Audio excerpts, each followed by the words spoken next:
If you are currently looking for a job or hoping to make a major leap in your career anytime soon, sociology tells us that the absolute worst person you can ask for help is, well, your best friend. Right. In fact, the person most likely to completely alter the trajectory of your professional life is someone whose last name you probably don't even know. Which completely shatters the fundamental illusion most of us have about how the world actually works. Right. I mean, we assume proximity equals opportunity. Yeah. We assume the people who care about us the most are the ones who will, open those doors for us. But the data reveals a completely different architecture to professional success. Okay, let's unpack this. Because I want you, the listener, to picture your last professional networking event. You know the exact scene. Oh, absolutely. It's usually a fluorescent-lit hotel ballroom or maybe a rented-out section of a loud bar. Right. And you are standing there, balancing a lukewarm drink in one hand, feeling this creeping sense of dread, and awkwardly trading physical business cards with absolute strangers. Strangers that, if we are being completely honest, you inherently know you are probably never going to speak to again. And when you finally leave that room, you just have this vague, heavy feeling of exhaustion. You feel like you just performed in a play where you didn't know the lines for an audience that wasn't even watching. That exhaustion is incredibly common. And it is actually a biological and psychological response to engaging in an activity that is completely misaligned with how humans actually form Right? connections. Really? Yeah, that ballroom scenario is highly performative.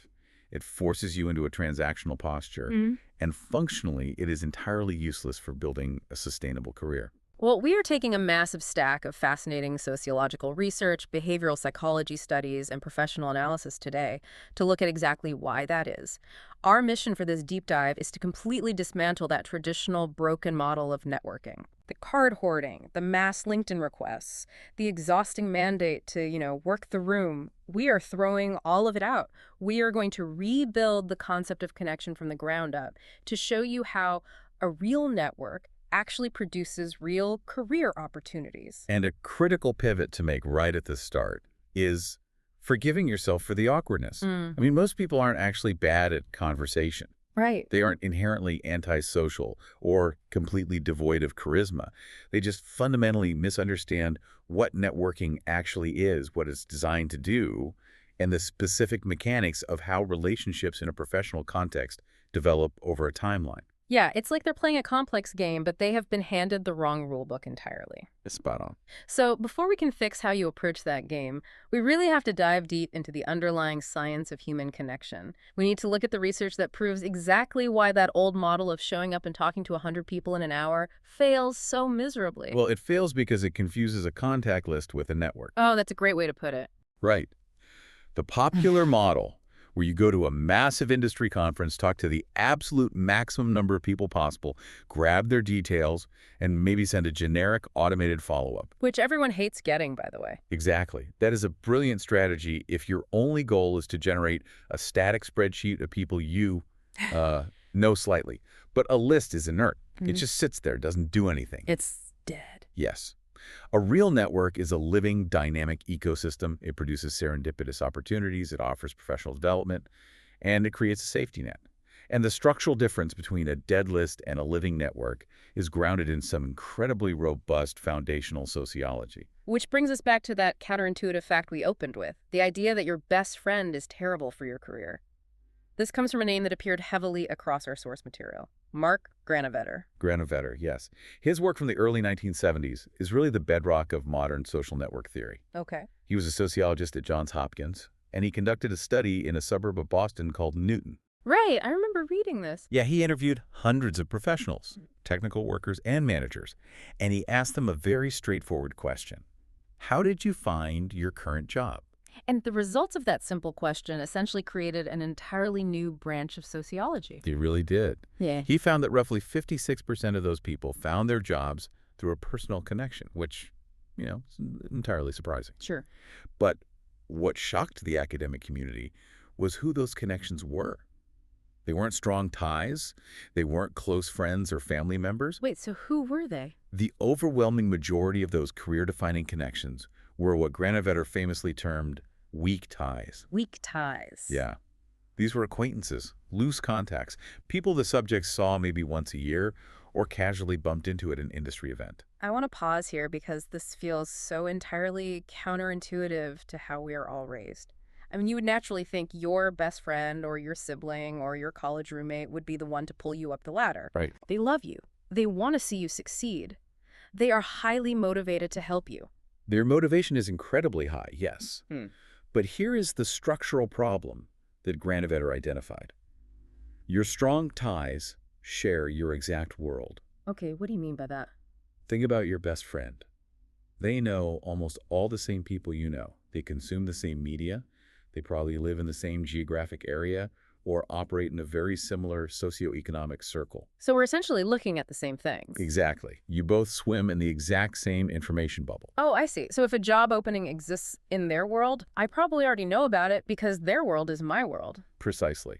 The information circulating among your strong ties is largely redundant. Mm-hmm. Weak ties, on the other hand, inhabit entirely different worlds. They are bridges to different departments within a massive corporation, or different companies entirely, or even entirely different industries. Because they travel in different circles. Right. And because they travel in different circles, they have access to completely novel information. They know about the unadvertised job opening in a different sector. They know about the startup that just secured Series A funding and needs to hire 20 people next week. They act as these distant radar dishes, picking up signals that you could never receive in your own little bunker. That's a perfect analogy. But the research has a really crucial caveat about these weak ties that we cannot skip over. I mean, a weak tie does not just mean a random name in an email database. No, not at all. And this is where the collect contacts model radically misinterprets Granovetter's research.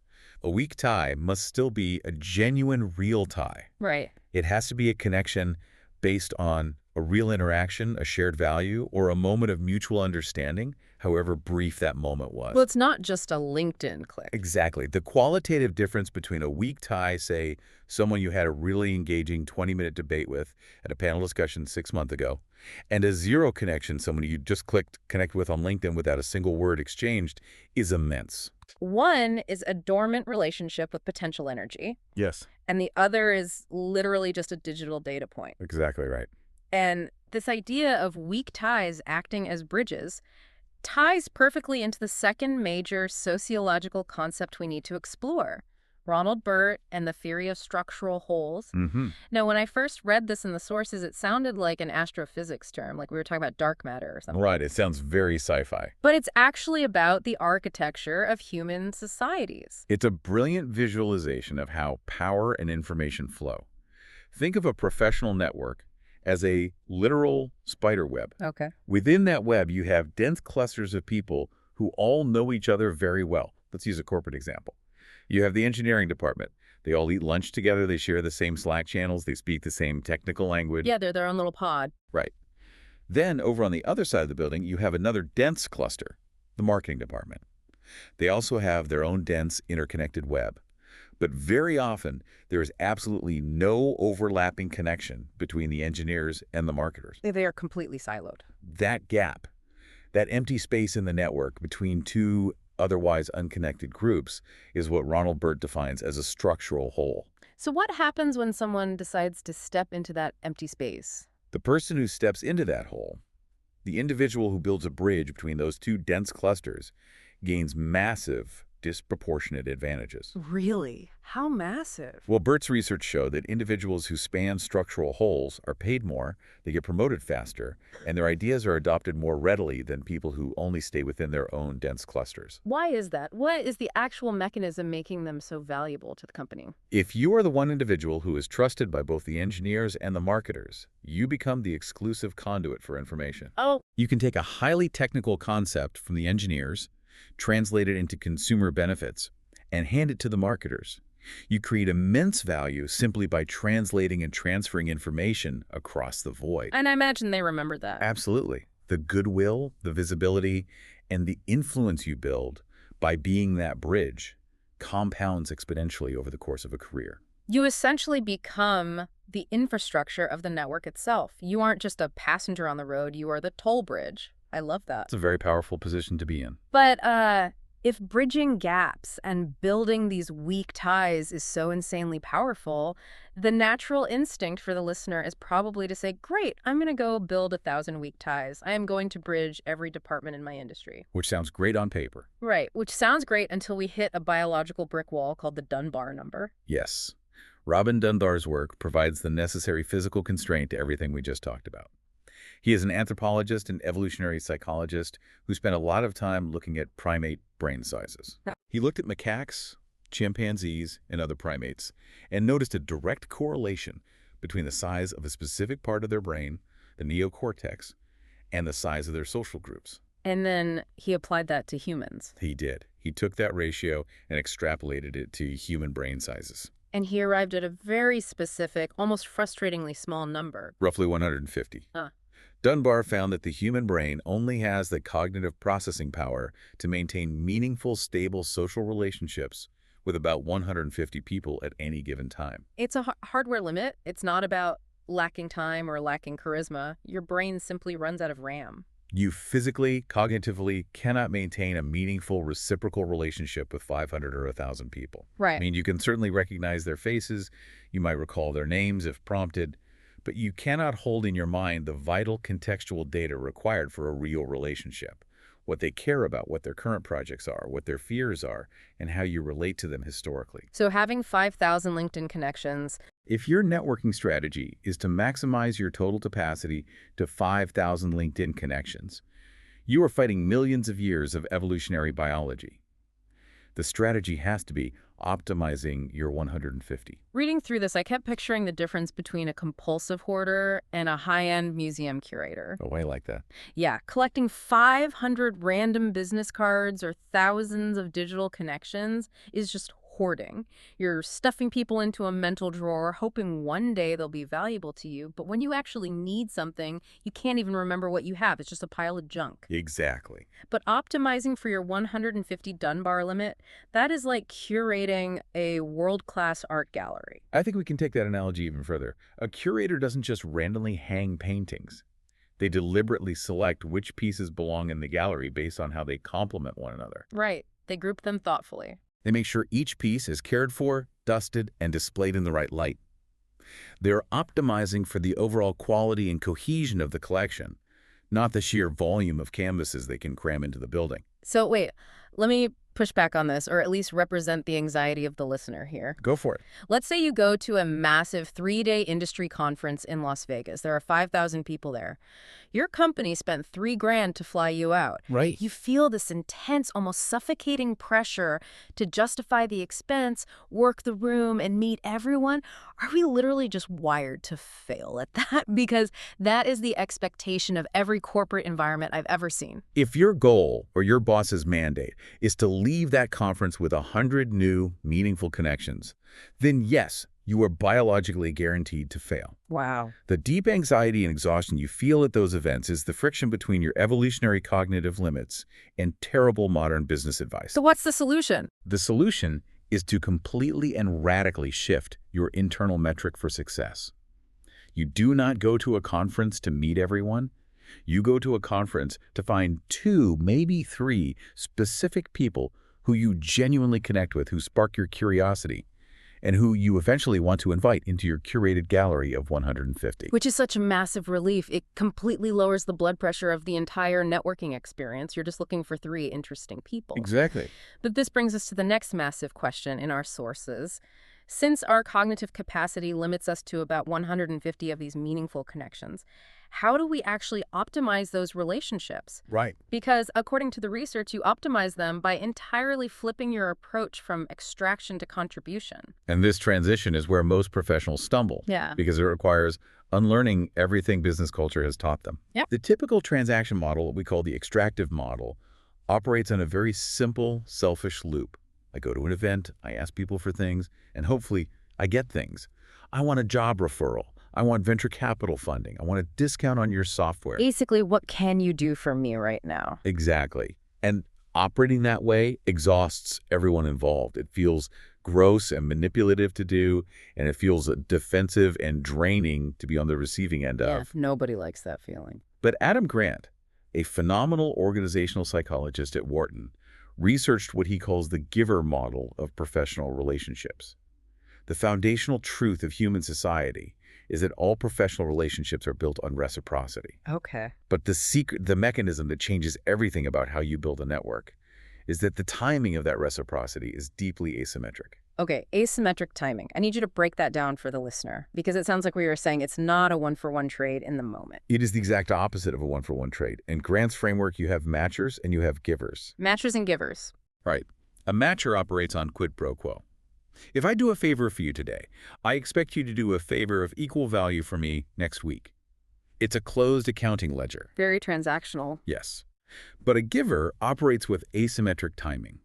The value flows out from you first, with no immediate demand for a return. You give your time, you help a colleague solve a problem, you connect two people, and the return comes later. How much later? Often much later, years later even. And the most crucial part, the return usually comes from entirely different people than the ones you originally helped. Here's where it gets really interesting for me. When I first read about this giver concept, it honestly sounded a bit like spiritual advice. Like, just put good vibes out into the universe and the universe will reward you. Right. It sounds very woo-woo. Yeah, which is nice, but it doesn't really fly in a cutthroat corporate environment. But the sources are absolutely clear that this is a highly calculated empirical strategy. What's fascinating here is that we aren't talking about karma. We're talking about pure, observable social dynamics. When you contribute without explicit, immediate expectations, you aren't building up a metaphysical scorecard in the sky. Okay. You are building a very real, very tangible reputation across the nodes of your network. If you become known within your industry as the person who always shares incredibly smart resources, or who always makes thoughtful introductions without asking for a finder's fee, people naturally want to see you succeed. Because they value. Exactly. Doors open. Unadvertised opportunities find their way to your inbox, not because of magic, but because the network inherently recognizes and rewards the nodes that provide value to the whole ecosystem. Let's get incredibly practical here, because the research actually outlines 3 very specific, actionable practices that these givers execute constantly. And the first one is proactive introductions. Proactive introductions are arguably the single most valuable and incredibly the rarest gift you can give in professional life. How does it work? It occurs when you are looking at your network. You see two people who do not know each other, but who would fundamentally benefit from knowing each other, and you introduce them without being asked by either party. And the cost to you is essentially 0. Right. The physical cost is about 2 minutes of your time to draft a polite email. But the social benefit is massive and complex. By making that introduction, you just save both those people hours or weeks of time and friction trying to find the right person for their needs. Oh, yeah. Furthermore, socially, you have just built immense capital with both parties simultaneously. You have reinforced your position as the bridge. You are filling the structural hole we talked about with Ronald Burt's research. You are becoming the trusted infrastructure. The second practice of givers is unprompted information sharing, which I absolutely love, but I think we need to tread carefully here because nobody on earth wants more spam in their inbox. That distinction is vital. This is absolutely not about adding your contacts to a mass automated newsletter. Please don't do that. A mass email creates zero goodwill. It actually creates annoyance. Unprompted information sharing only works as a relationship-building tool when it is hyper-specific. Give me an example of that. Let's say you read a deeply technical article about supply chain disruptions, or you listen to a podcast on the topic. You suddenly remember, oh, Sarah from the conference last month was telling me over coffee that her team is struggling with this exact logistical bottleneck. Right. You grab the link and you send it to Sarah with a 2-sentence note. Saw this? Thought of our conversation about your Q3 logistics? Hope there's a nugget in here that helps. It's the specificity that turns a random article into a profound gift. It proves you are actually listening to her. It does more than prove you are listening. It communicates a very deep level of professional care.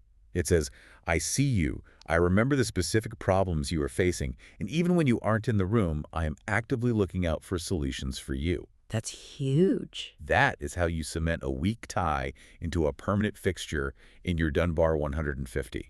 And then there is the third practice of givers, which, honestly, reading through the sources, sounds a bit intimidating. It's advocating behind closed doors. Vouching for someone when they aren't in the room to defend themselves.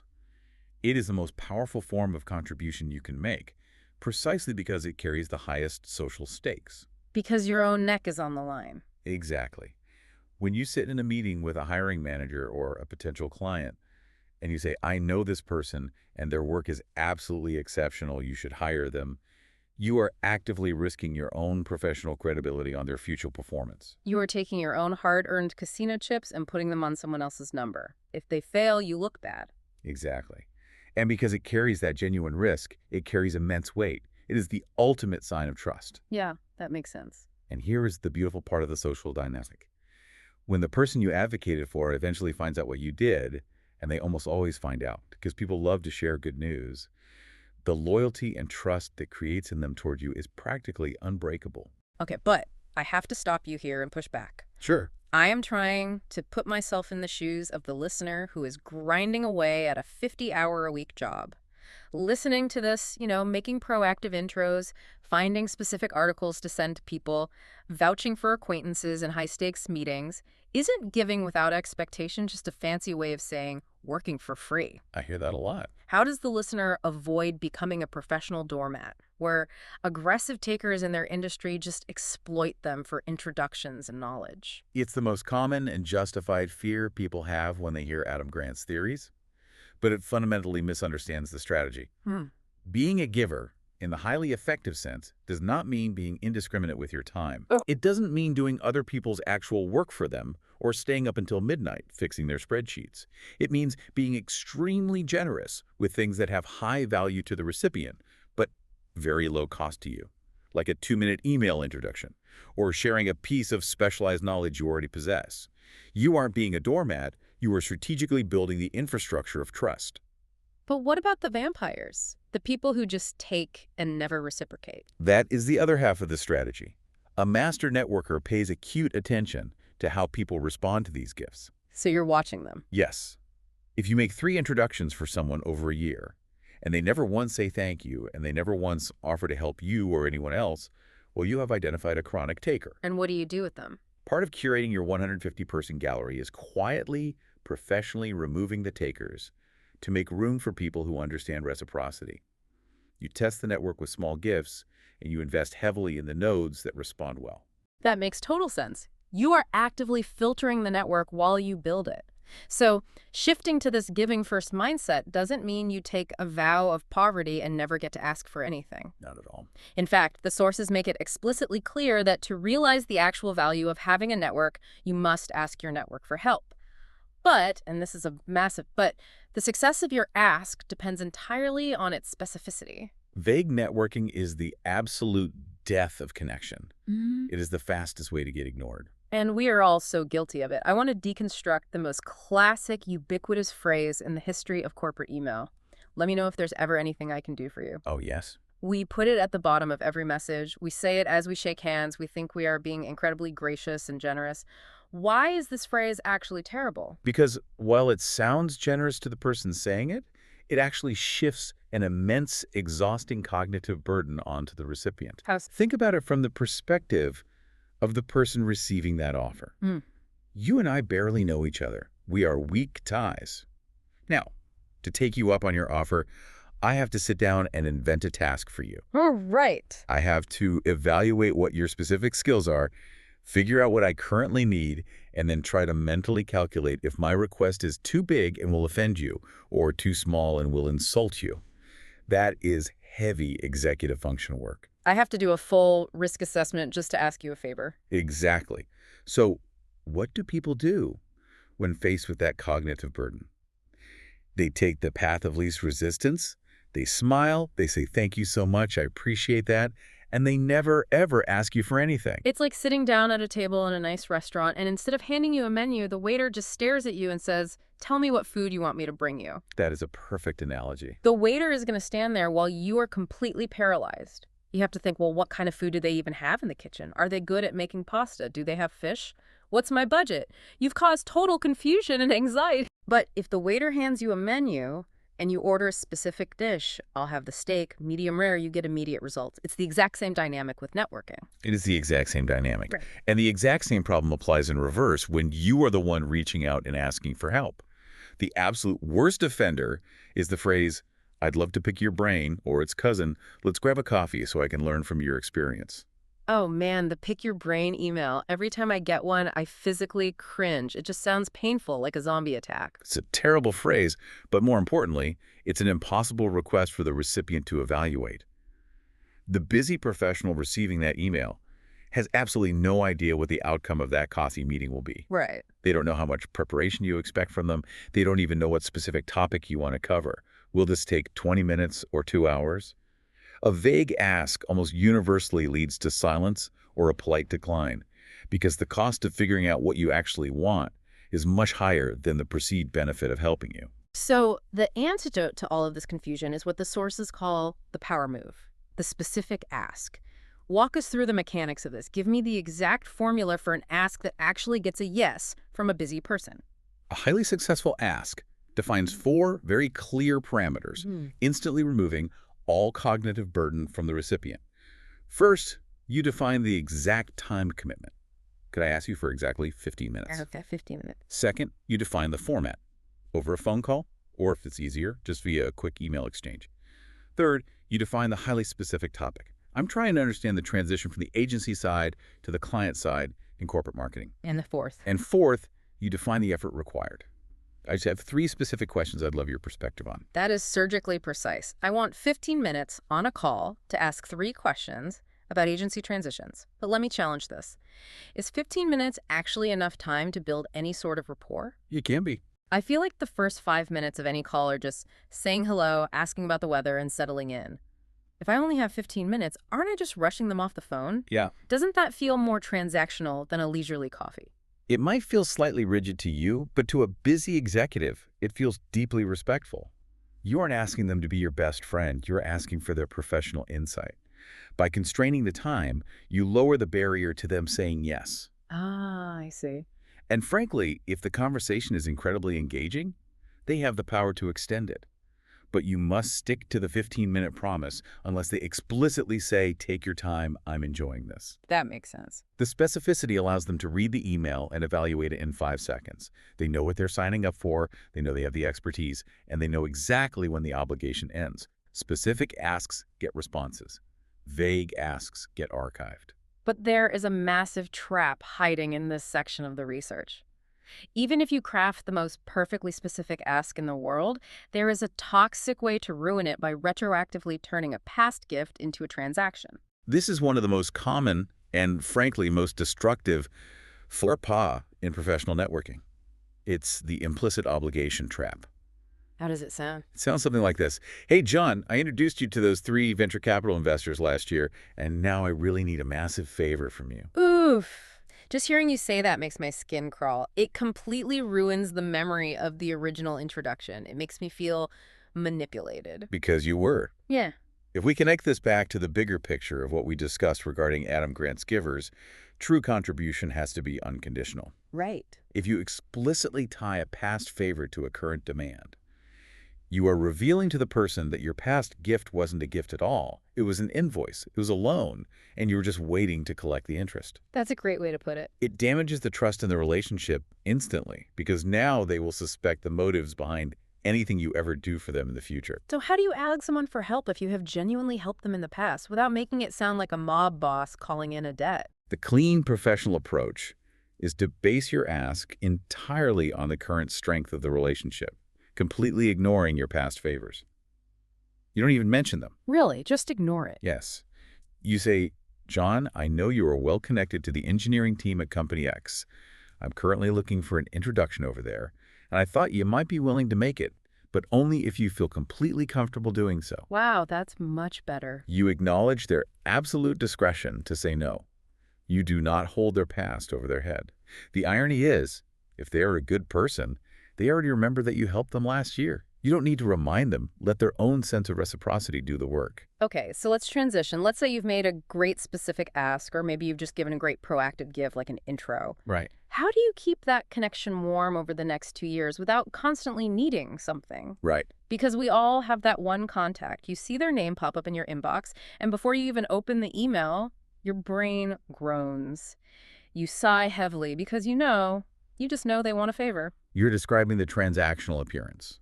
It's a terrible brand to have. It happens when your entire relationship with someone is predicated on extraction. Mm-hmm. The only time they ever hear your name is when you're asking for their time, their money, or their influence. Curing that requires mastering the mechanics of relationship maintenance.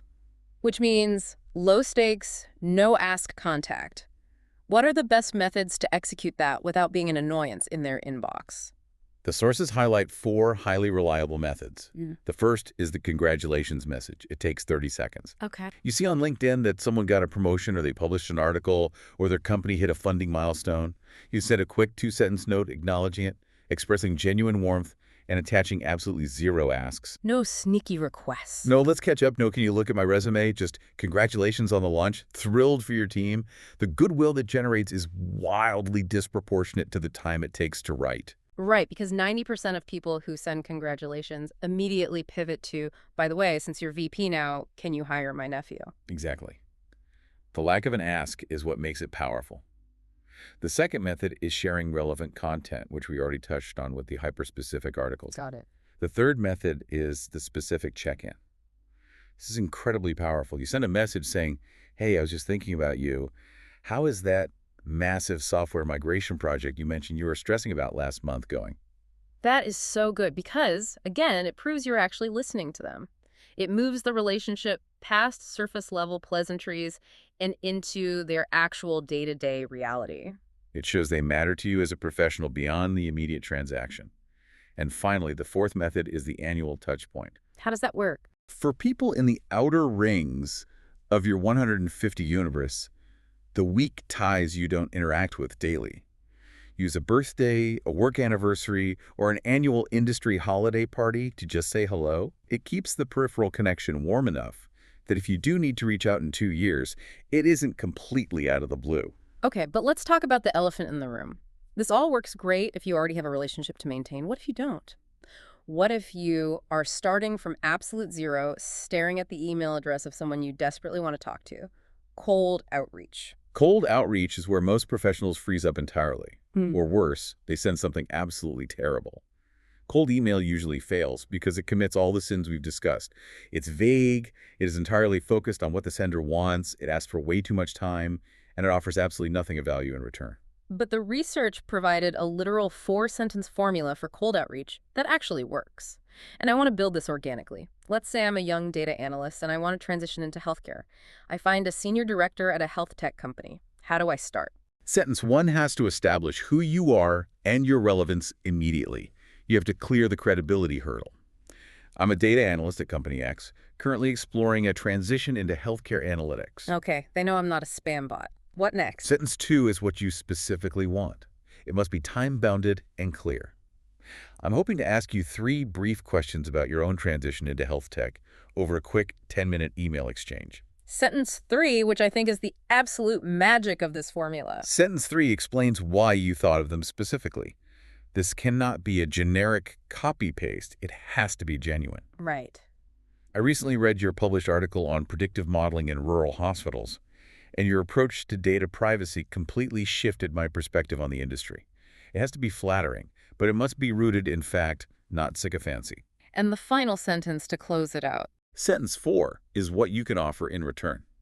Now, this isn't always applicable, especially if you are very junior, but if you have it, use it. I've recently compiled a brief research summary on how European markets are handling similar privacy models, which I'd be happy to share if it's at all useful to your current projects. That is incredibly tight, but I have a major pushback here. Setting calendar reminders to text someone happy work anniversary or using a strict 4-sentence formula for a cold email, doesn't it all feel a little robotic? I can see why you'd say that. Like we are trying to hack human connection with algorithms. How does the listener maintain any shred of authenticity if they are just following a playbook? It's a very valid concern. Yeah. But we have to separate the system from the sentiment. Using a system like a CRM or a calendar reminder doesn't make the feeling fake. It ensures that your genuine intentions actually manifest into action. Okay, explain that. I call this cognitive offloading. Yeah. You want to congratulate your former colleague, you genuinely feel happy for them, but modern life is chaotic, your inbox is overflowing, and you forget. The system is just the scaffold. Oh, I like that. The authenticity comes from the specific words you write, the unique details you remember, and the fact that you actually care about their success. That is a really profound distinction. The system just makes sure the good intentions don't die a quiet death in your overloaded brain. Exactly. Don't confuse disorganization with authenticity. Okay, so let's say the cold outreach works beautifully, or you actually meet someone great at one of those ballroom events. You have the initial conversation. The sources highlight something I found totally fascinating about what happens next. They call it the critical 48-hour follow-up window. And apparently timing is quite literally everything. It really is. The neuroscience and psychology research on connection formation is incredibly clear about this timeline. What's the timeline? The window for consolidating a new professional connection into your long-term memory and into their memory is roughly 24 to 48 hours after the initial meeting. Why is that specific 48-hour window so crucial from a biological standpoint? Why not a week? Because within those first 2 days, the emotional and contextual memory of the connection still feels fresh. The context of where you met, the music playing, the topic you debated, the coffee you spilled, is still intact in their hippocampus. Oh, wow. When your follow-up email lands within 48 hours, it feels like a natural, continuous flow of the conversation you just had. It is a seamless bridge. But the moment you cross that 48-hour threshold, the brain starts discarding that contextual data to make room for new information. You hit severe diminishing returns. It makes me think of pouring wet cement. If you press your hand into wet cement quickly, you leave a perfect permanent impression with very little effort. But if you wait too long, the cement starts to harden. Yes, if you wait a week to follow up, the cement has set. You try to press your hand in, and you just scrape your knuckles. Ouch. You essentially have to take a sledgehammer to it and start the introduction all over again. Hi, I don't know if you remember me. We met at the catering table last Thursday. You've lost all the momentum. You are basically a stranger again. And if you wait a month to follow up, you now have to overcome the active suspicion and awkwardness of the recipient, wondering, why on earth are they reaching out to me now? What do they suddenly need? Which puts you right back into the transactional appearance category we talked about. So the timing is non-negotiable. Get it done in 2 days. Mm-hmm. But the anatomy of the perfect follow-up is just as important as the timing. The research says it must contain 3 specific elements. First, it must contain a highly specific reference to the conversation you had. Never ever just write, "Great to meet you." Right. That is what the automated bots do. Right. I'm still thinking about what you said regarding the shifting supply chain logistics in Southeast Asia. That point about port congestion was brilliant. It proves you are actively engaged in their mind, not just waiting for your turn to speak. Right. It separates you from the dozens of generic emails they are probably getting from everyone else they handed a card to. Yeah. What's the second element? A value offer. If you promise during the chat to send them a link to a book, send the link. If you didn't promise anything, but you thought of an article relevant to what they said, attach it. Always give value before you attempt to take any. I love that. And the third element is a specific next step, or what the sources call a soft close. What does a soft close look like in practice? It means you aren't aggressively demanding a follow-up meeting, but you are leaving the door wide open for future contact. I hope we stay in touch. I'd love to hear how that product launch goes for you next month.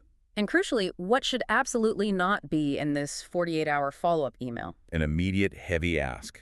Do not meet someone on a Tuesday and then email them on Wednesday morning asking for a job referral or an introduction to their CEO. The cement is still wet. Exactly. The relationship is far too fragile. Reciprocity has to flow from you first, and trust has to be established before you can make a withdrawal from that relationship bank account. So we have the sociological timeline, we have the email formulas, we have the rules of engagement, but the environment, the literal room where you are networking, heavily dictates how you apply all of this. Context changes everything. It really does. The sources gave us 4 specific arenas to look at, starting with the classic, in-person networking events. Right, the fluorescent ballroom with the bad wine we started the show with. The unspoken rules here are actually very straightforward, but they are rarely followed because people let their anxiety dictate their behavior. First is the rule of the first 30 minutes. You have to arrive early. Which is funny because everyone's natural instinct is to arrive fashionably late to avoid the awkwardness of being the first one there. Which is a massive strategic mistake. The first 30 minutes are the golden window. It is when everyone is desperate to talk to someone anyone, so they don't look like a loser standing alone by the buffet. That makes so much sense. The cliques haven't formed yet. The dense clusters haven't closed ranks. People are much more open, accessible, and grateful for you walking up to them. And what's the second rule for events? Second, you must enforce the quality over quantity rule. 3 genuine 15-minute conversations where you actually learn something about a person are infinitely more valuable than thrusting your business card at 30 people as you sprint through the room. Okay, but what about the hardest, most physically awkward part of a live event? How do you elegantly execute an exit strategy when you are stuck talking to someone who is rambling without making them feel discarded or insulted? It's a vital social skill. The trick is to tie your exit to a forward-looking action or a natural environmental break. You never say, well, I'm bored, goodbye. Please don't say that. You say, John, has been absolutely fascinating hearing about your startup's pivot. I want to make sure I don't monopolize your entire evening, and I need to go grab a water, but I am going to find that article on European markets we talked about and send it to you tomorrow. That is incredibly smooth. You validate their conversation, you give a physical, undeniable reason for moving, getting water, and you promise a value-add follow-up so they know you actually valued the interaction. It's graceful, it's polite, and it completely diffuses the awkwardness of walking away. Arena number 2 is the digital ballroom. Let's talk about the place where 90% of modern networking actually happens, but also where it often feels the most fake: LinkedIn. Oh, yes. The sources call it the most powerful and most misused networking tool on earth. Because the friction to reach out on LinkedIn is so incredibly low. It literally takes one click. People get incredibly lazy. The ultimate unbreakable rule of LinkedIn is never, under any circumstances, use the default connection message. Yes. If you just hit connect and send that generic text, you are signaling to the recipient that they are not even worth 10 seconds of your time to write a custom sentence. You are telling them they are just a number to you. And the second rule the sources emphasize is to engage before you ask. Yes. Don't let your customized connection request be the very first time they ever see your name. If you want to connect with someone, spend a week liking their posts. Leave a thoughtful, substantive comment on an article they shared. Build that familiarity. Establish a baseline of visual familiarity so that when you finally do send that customized connection request, they look at your name and think, oh, I know them. They always leave great insights on my feed. You already feel like part of their community. Arena number 3 is one I think gets overlooked all the time, especially by younger professionals: the informational interview. The sources call this the most underutilized tool in the entire career toolkit. It really is a superpower if used correctly. An informational interview is when you reach out to someone senior to you and ask for 20 minutes just to interview them about their career path, their industry trends, or the decision-making process. You are explicitly not asking them for a job. Why does this work so much better than just sending a resume? Because it completely inverts the normal, stressful networking dynamic. When you approach someone and ask for a job, you instantly make them defensive. You are asking for a scarce resource, and they have to put their guard up. That's true. But when you ask someone for their knowledge, you are profoundly flattering them. You are saying, I recognize your wisdom, you have achieved something I admire, and I want to sit at your feet and learn.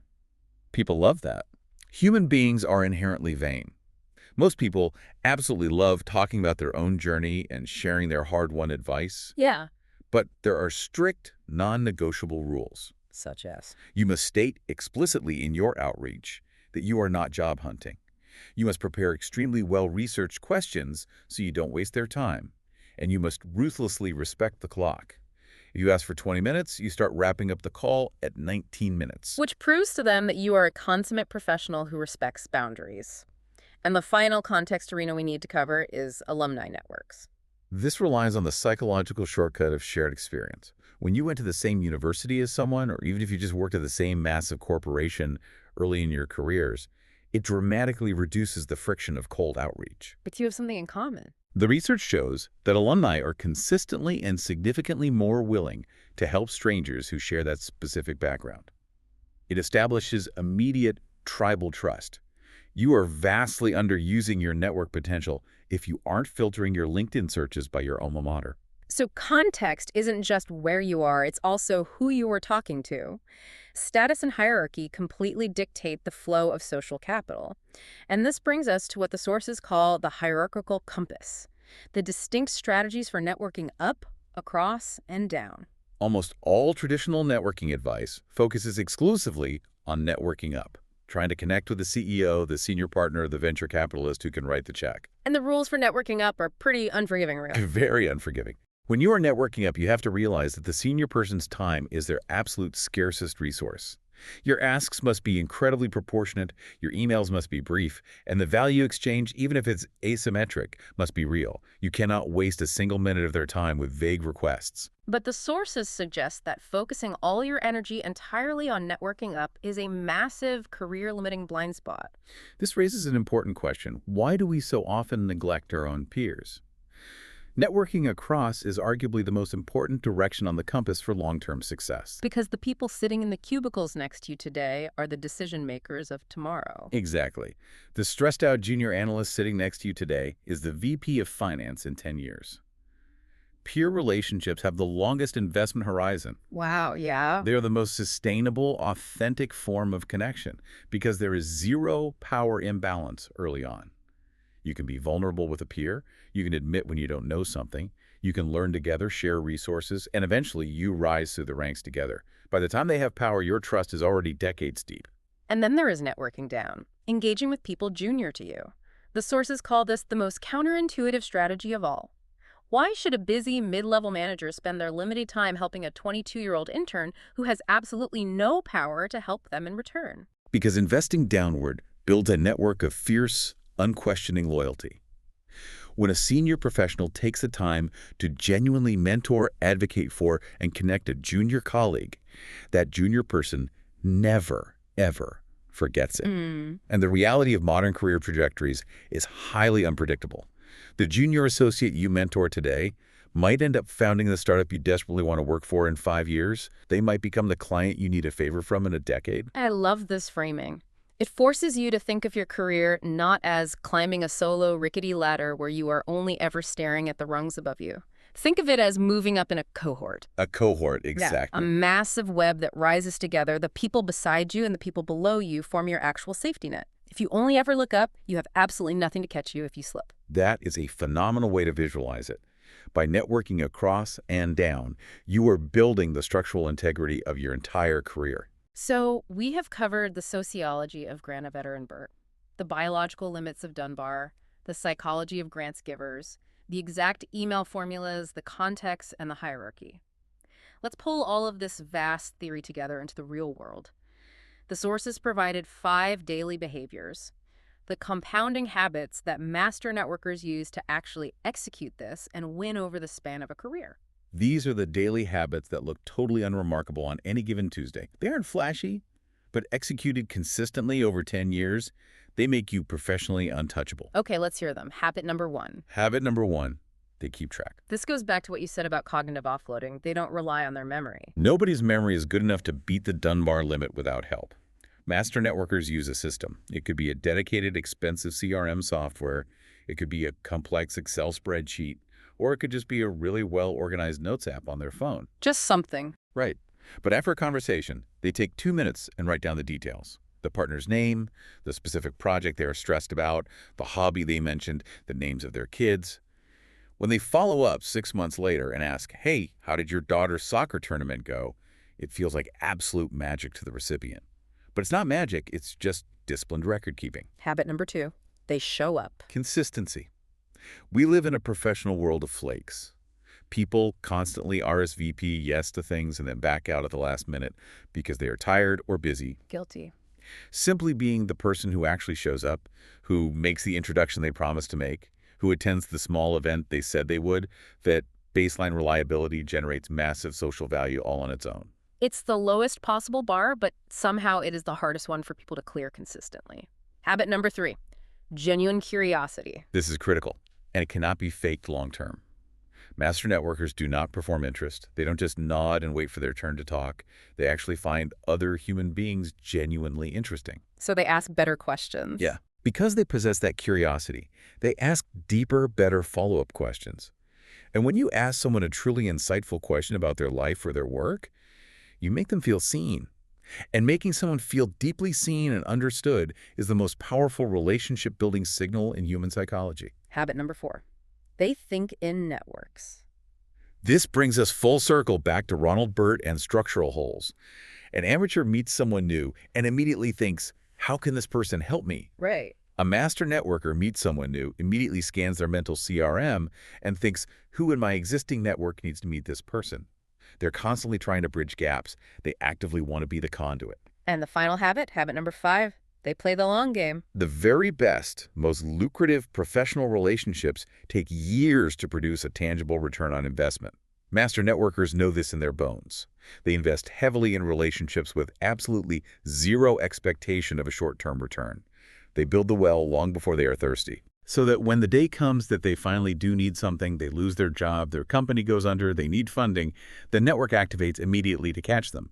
Because that network was built on a foundation of authentic, historic connection, not transactional panic. Not transactional panic. That is a phrase I'm going to write on a sticky note and put on my monitor.